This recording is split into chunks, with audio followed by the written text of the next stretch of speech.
Hey there, Mr. Redder here. Welcome back to another episode of Reddit Podcast Stories, where today, Karen mother steals my car, now I'm suing her. I, 24 male, live with my mom in a rural part of the USA. For context, when it comes to my sister, 37, she's much older and we come from different fathers, and we grew up in split custody arrangements. We are not particularly close, almost acquaintances more so than siblings. I don't really feel any family connection, even though I love her. I don't feel obligated to bend over backwards for her. Well, sister lives 2 hours away in a much more urban area and is currently going through a divorce. Her and her ex-husband only had one vehicle and it belongs to the ex-husband, so when they split, he took the car. Sister has 4 daughters and works a full-time job. I, on the other hand, work from home and I have no real external responsibilities.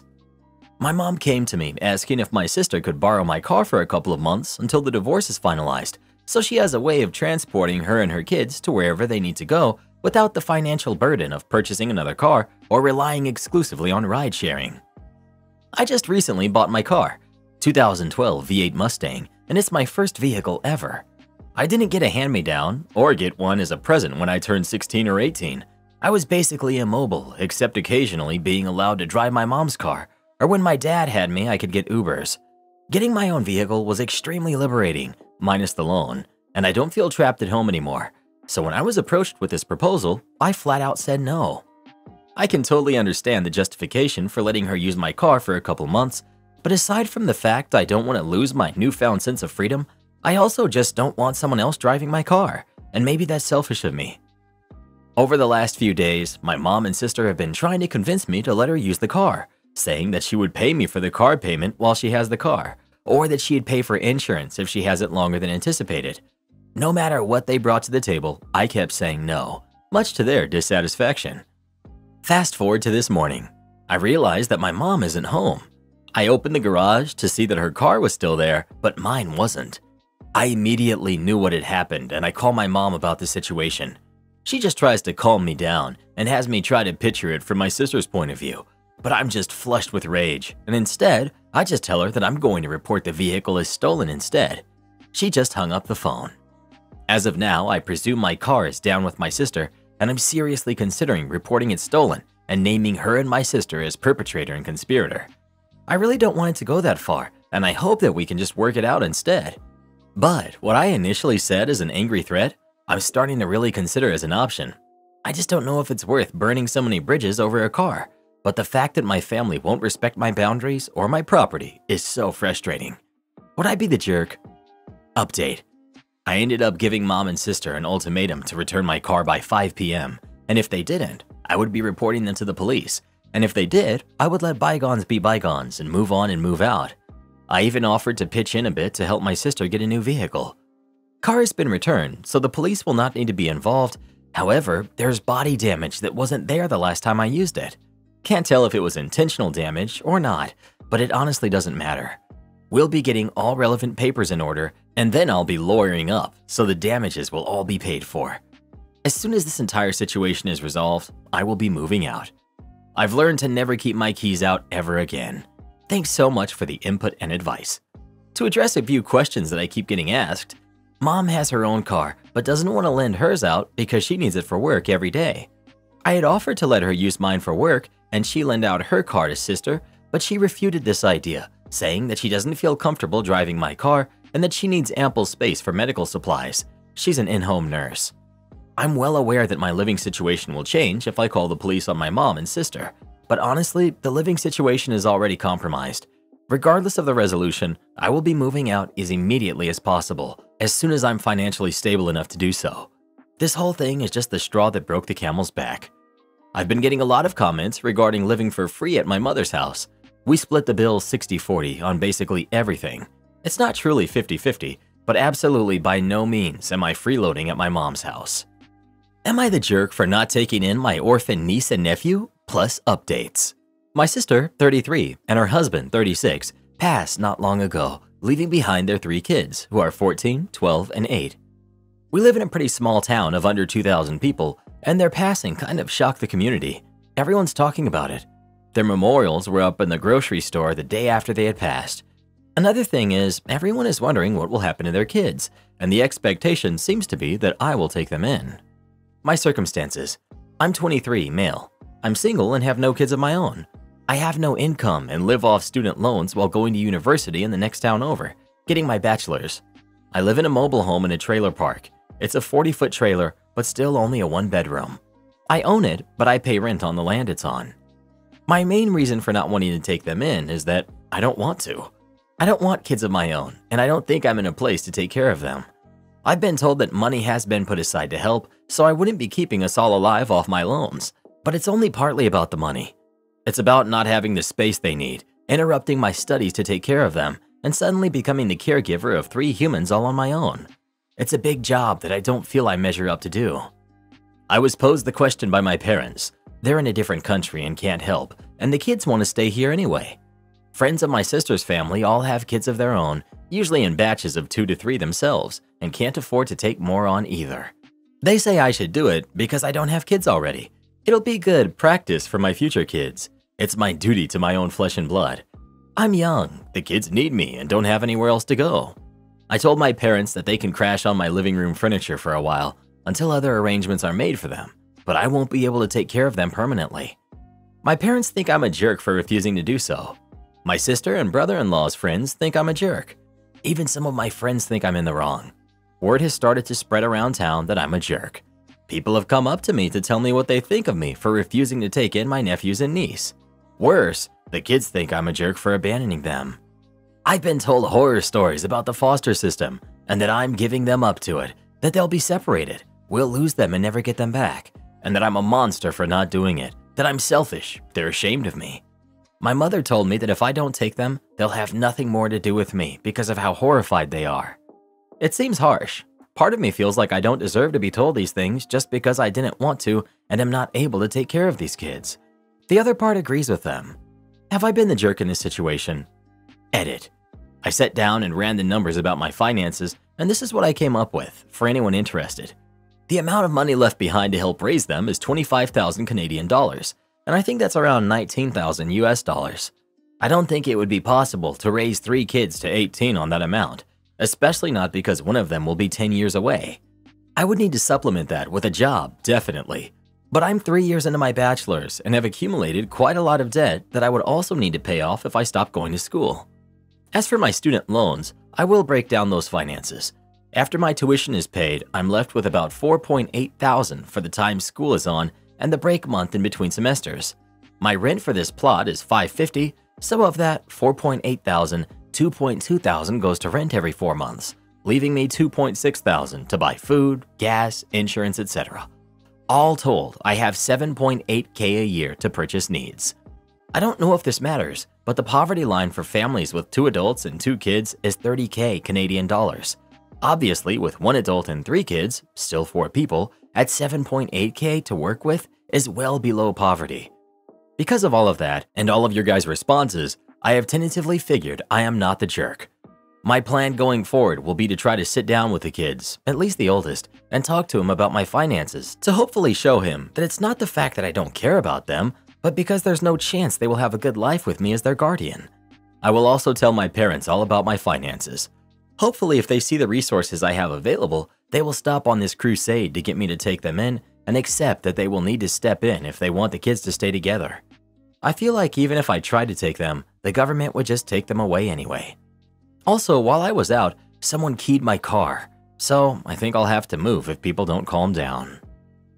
Not the jerk, but it doesn't really matter if the kids want to stay in this country. Being with your parents would be infinitely better than the foster system. Also, where are the other grandparents? OP. The other set of grandparents passed a while ago. You're probably right that it doesn't matter they want to stay here, but it's part of things they're taking into account with this. Everyone sucks here. OP, I'm so sorry for your loss and for this huge responsibility that now rests on your shoulder. You shouldn't have to quit your studies to take care of the kids, but leaving them to the foster system would be awful. They're probably already gone through so much and afraid of what their future has to hold. You didn't ask for this, but neither did the kids. Keep them safe, love them, help them. This is harder on them than it is on you. Update. So, almost a month later, you probably will not be proud, as I'm not proud either, but this is what happened. I withdrew completely from all discussions of the kids unless I was reached out to by someone, usually my parents. Talking to them was pretty hopeless. Some of their favorite talking points were, "You can put your school aside and pick it up once they've moved out. It's only 10 years. It doesn't matter that you don't want kids. It's not your choice to make. You're not a man if you don't help raise these kids. It's your responsibility to the kids and to your sister. The kids will go to foster care and be split up, and it's your fault." They've dodged all discussion of finances by saying that either my student loans will cover it, or I'll just have to get a real job and stop being a spoiled intellectual, or that my siblings put money aside for the kids. When I told them that the money they put aside is only 25,000 Canadian or 19,000 US dollars, they told me that that's the perfect amount for raising kids on. Eventually, I clued in that arguing with them is useless and started to only repeat one thing: "You take them in then." No matter what they said, I countered it with, "You take them in then." Sometimes adding on things like, "If it's selfish not to take them, you take them in then." This is part of what I was least proud of, as it was very immature of me. I'm sure they wanted to wear me down into accepting. Truthfully, it was you guys who gave me the idea, as well as told me to stand my ground, and for that I am grateful. Finally, they raged out and told me I was disowned. "Forget you. You are not our son. Forget your family. We refuse to have such a monster in the family. Forget how to speak our language because it's not your country anymore. We will cut you out of every picture that has you in it. You will know what it means to be rejected by your family like you have rejected those kids, etc." Last I heard, there were plane tickets in the works to take them to my parents, so I guess I'm off the hook with them, so to speak. Honestly, I'm done with the whole family, the kids included. If they want to hate me over this, then I guess they can hate me. Closer to home, things have been rough. I spent the time sorting out who I could still count as friends. The town itself I've completely written off. My car was a piece of junk anyway, so people kept keying it and it didn't really matter. I ended up moving as I was definitely no longer welcome here. Ultimately, I don't feel like I won or that I have a happy ending to share, even though things have ended and everything is resolved. So there's your update. I hope it's closure for those of you interested in how this ended up playing out. Would I be the jerk for calling off a wedding because my fiancé is extremely frugal? I, 31 female, struggle with my fiancé, 32 male, his frugalness, and I'm not sure if I want to marry him anymore after our 3-year relationship. I met my fiancé 3 years ago. He came out of a bad marriage just 2 years before we met. One of her absolute worst treatments of him was financially. She made him buy expensive jewelry only to give it away or break it after an argument. Designer shoes, clothes, big house, cars, Caribbean trips, you name it, she made him pay for it. She also took him to the cleaners in the divorce. However, my fiancé is very well off. He makes far over 6 figures, almost 7. On top of that, he inherited a few million from his grandfather, and his parents gifted him and his siblings also another few million. So the financial mistreatment was bad, but he does not suffer financially. He has more money than he will ever need. So last year I moved into his house. I do not pay rent, but I split the bills and buy food. I pay for my own clothes and jewelry. I have a good job and I can take care of myself. However, things have been taking a turn for the worse, and I feel miserable. His house was empty when I moved in. He had hand-me-down furniture, maybe 3 forks and 2 knives. He wouldn't turn on the heating, so the house felt cold and moldy. He has no curtains, no decorations. His ex took everything not bolted down, and he was too cheap to replace it. Just imagine a $1 million house like that. I'm grateful that I can live in his house. It's something I could never afford myself, but I didn't want to live in squalor. So I bought some supplies for the kitchen, some furniture, but at some point I realized I was dipping into my savings all the time and he did nothing. I looked into curtains, but those things are expensive. His house has so many windows, it's crazy. I didn't want to pay for this anymore. I told him I needed a fund to furnish the house. He blew up at me and said that I was just with him for his money. I pointed out all the money that I spend on the house, the gifts and the trips, because he pays for nothing ever, because he wants to be sure I'm not here for just the money. The fact is, if we break up, I have nothing. The house is not mine. If I spend all my savings on his house, I will be left with absolutely nothing. He wants a prenup, and I'm fine with that, but I can't help but feel used. Next to that, I'm just jealous of his ex-wife. I feel like she got treated and I'm being neglected. He proposed to his ex on a cruise with a $10,000 white gold diamond ring. I got a rhodium-plated ring that might have cost $100. The proposal was at a picnic in the park I organized, paid groceries for, and slaved in the kitchen for. I almost said no out of pure disappointment. However, I'm afraid to bring it up and to be called a gold digger. I don't want to be funding a millionaire's lifestyle. He loves everything as long as I pay for it. As soon as he has to pay, it's frivolous and unnecessary.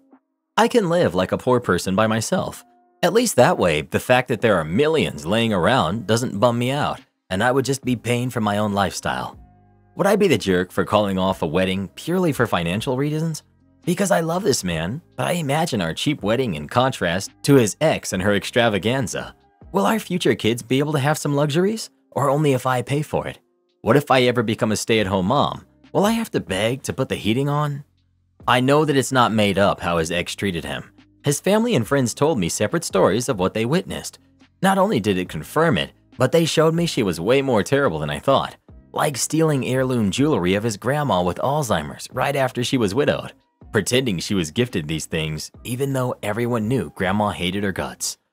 I did not realize or see he is doing the same thing to me as she was doing to him, and he's subconsciously punishing me for what was done to him. I'm not trying to force a lifestyle on him where he previously was unhappy in. He told me prior to moving in that he left his house like this because he was depressed after his wife took everything, even the curtains, that it makes him sad and he wants a cozy home. He just didn't know where to start. His house is paid off thanks to his granddad. He isn't actually spending much on utilities either. House is very well isolated and has solar panels. It's weird to see how cheap being rich really is. I'm not asking for designer furniture. IKEA all the way, and I have refurbished secondhand furniture myself. I'm actually pretty thrifty. I see where my jealousy over the ex and her lifestyle might have triggered some people. Let me explain. A $10,000 ring is insane and stupid to me. I don't want that because I would fear for losing it every day. I don't need an over-the-top wedding.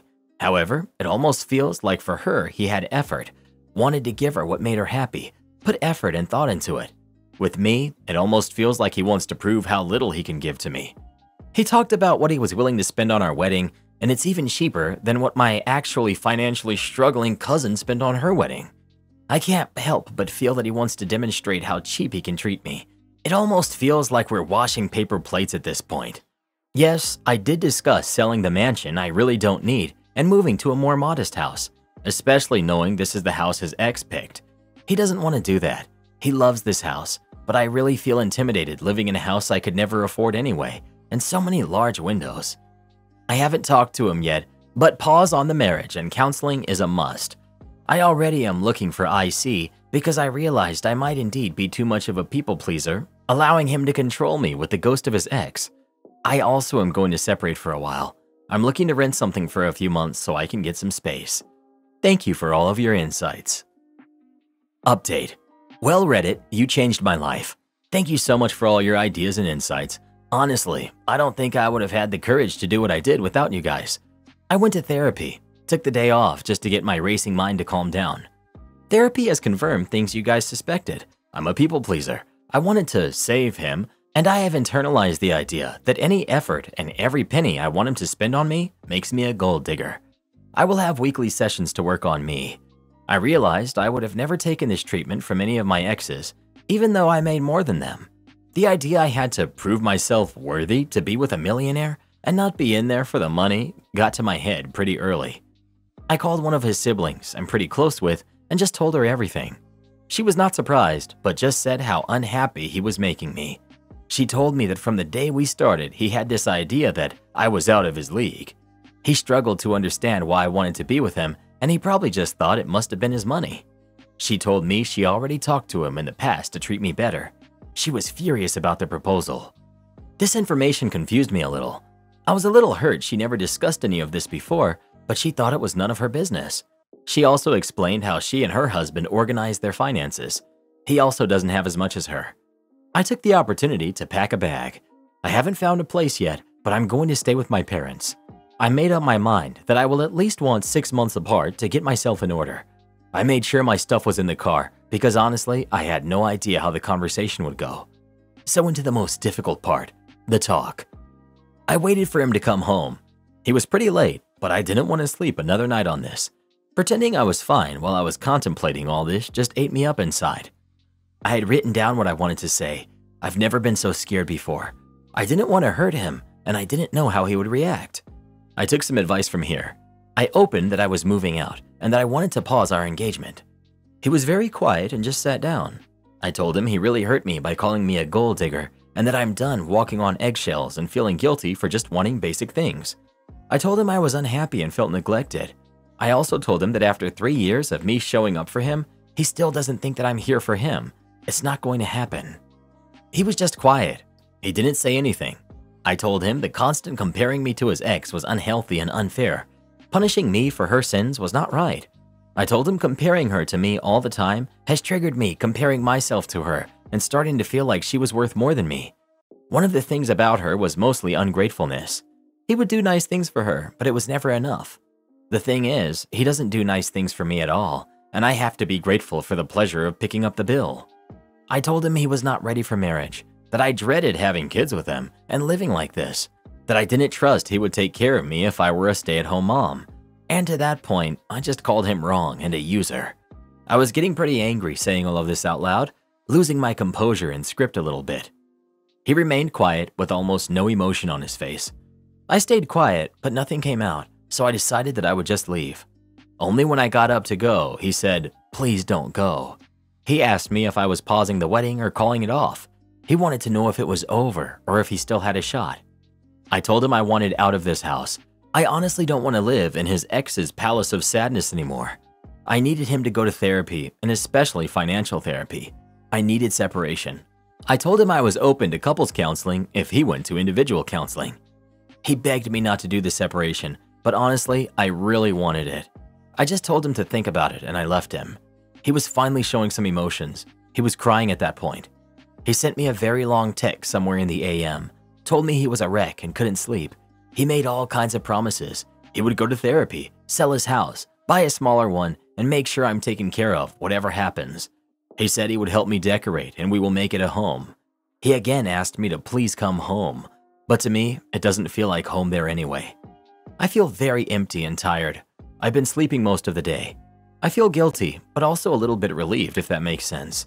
I don't know if I actually want to go back if he does all that. I don't know. I'm a little unsteady right now and I need some space to process this. I'll go back for the kitchen supplies and for my TV. I won't take anything else from the furniture. This is the exact same reason I was unwilling to buy everything. His house is huge, so the couch is huge. I can't take it. I think what it comes down to is her ex hasn't dealt with his issues from his marriage and isn't ready for another relationship. He needs therapy or something to help him accept the idea that not all women are like his ex-wife. I just left this same relationship. I was told I was going to steal all his money and he couldn't be affectionate because his ex had shamed him. I'm not a therapist. You have to work on yourself and not punish your current partner for what your ex did to you. Good for OP for waking up and getting out. Am I the jerk for building my teenage sons a bedroom in the backyard?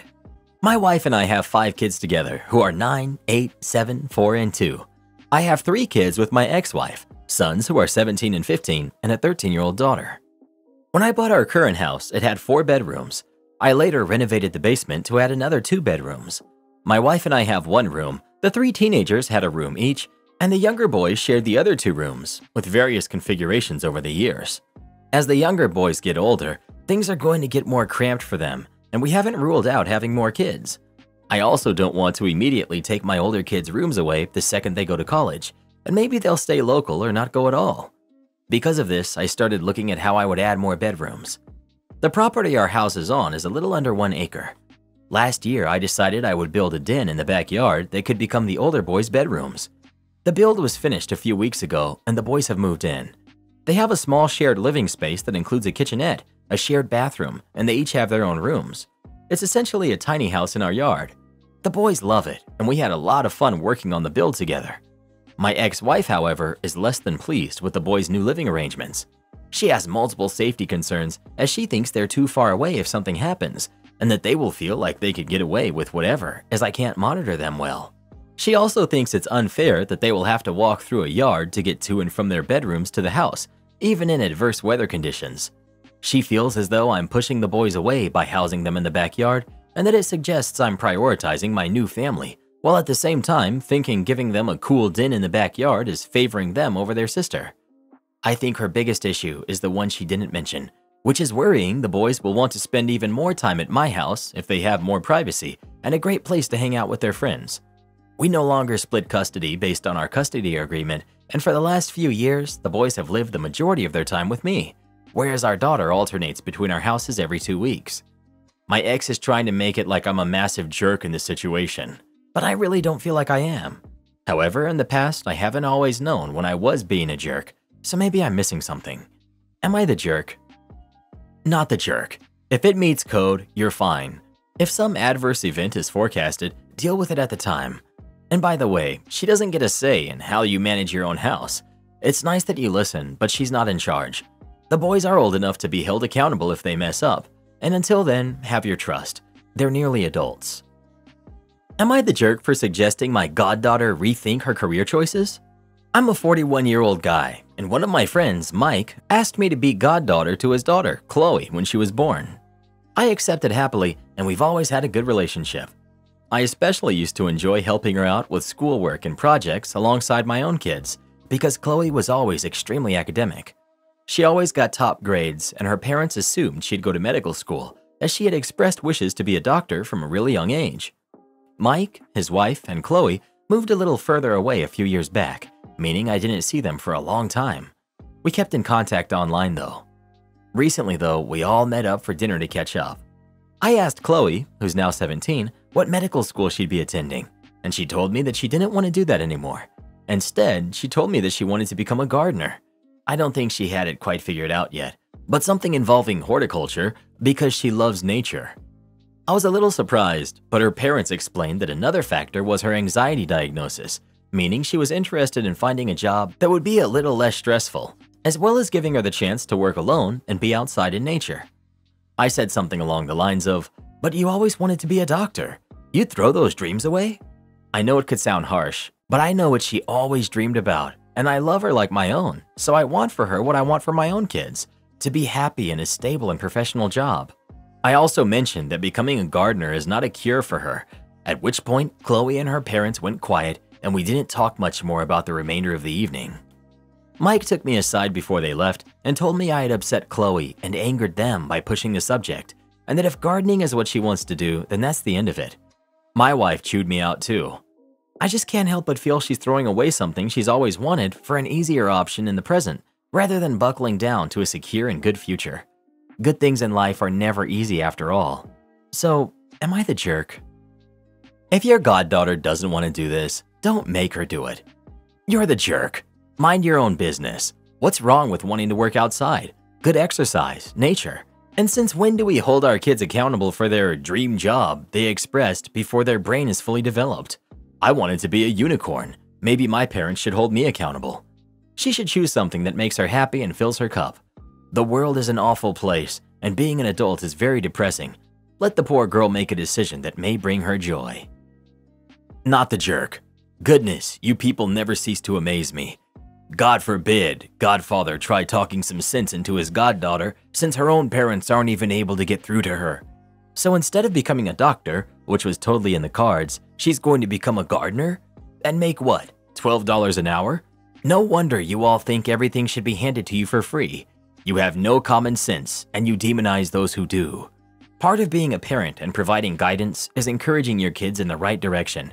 Telling your academically gifted daughter that it's okay for her to be a gardener because she's looking for an easy cop-out is not okay, period. Why do I even come on this site anymore?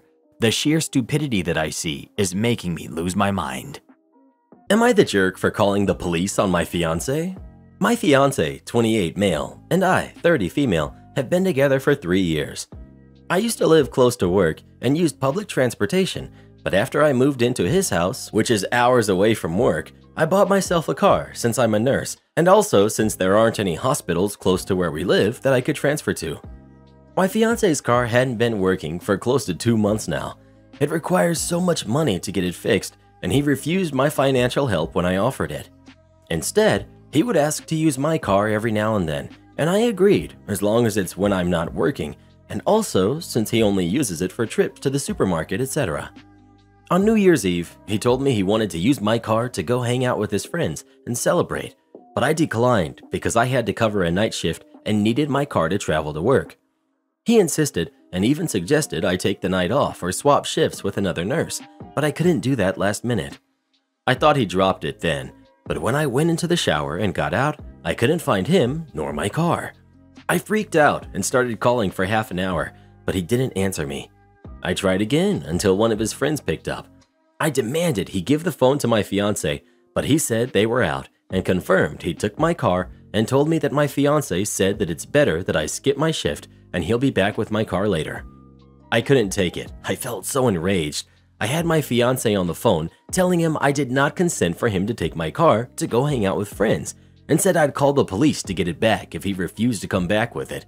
But he didn't take me seriously, so I ended up calling the police, and he and his friends were picked up at the bar where they were hanging out. Then they were taken to the police department. I got my car from there and still went to my shift. My fiance was let go hours after I left, and he blew up my phone with missed calls and texts about how I was out of my mind to call the police on him and put him in this situation. I did not respond, but when I got off work the next day, we got into an argument, and he said he couldn't believe I'd do this to him. But I told him he made me do this, to which he responded that I was petty and callous because not only did I ruin his New Year's celebration, but all his friends aren't speaking to him after I put them in this situation as well, and he then kept giving me the silent treatment. I did consider this a form of theft, especially since he went behind my back after getting a no from me. But he was shocked that I'd even imply that he was a thief and said what's yours is mine and vice versa, so I shouldn't be using the terms theft and stealing.